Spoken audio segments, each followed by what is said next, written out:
Mga kababayan ko, hindi nyo gid pagsundon ang akon ginahimo. Kay magutok gid kita didya sa kalibutan. Kay wara ti taho ma-depress dahil sa problema.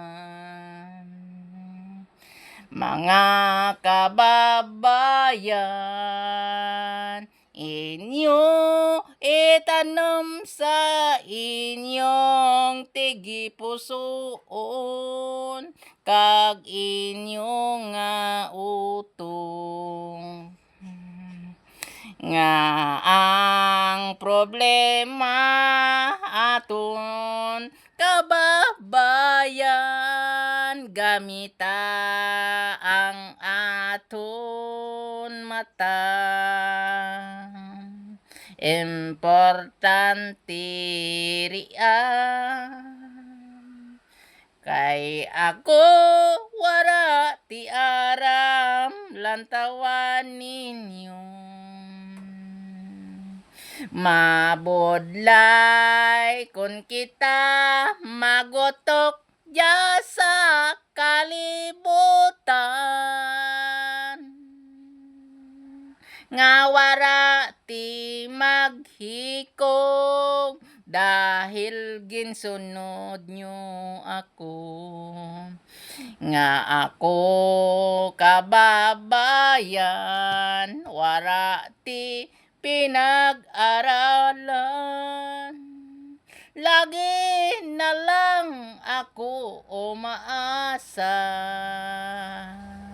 Lagi na lang ako may tiwala sa taas nga ang tanan malampasan ko.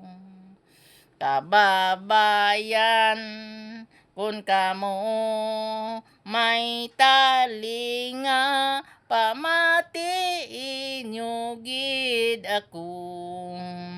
Kun kamo may mata lantawan nyo ang akon irong kag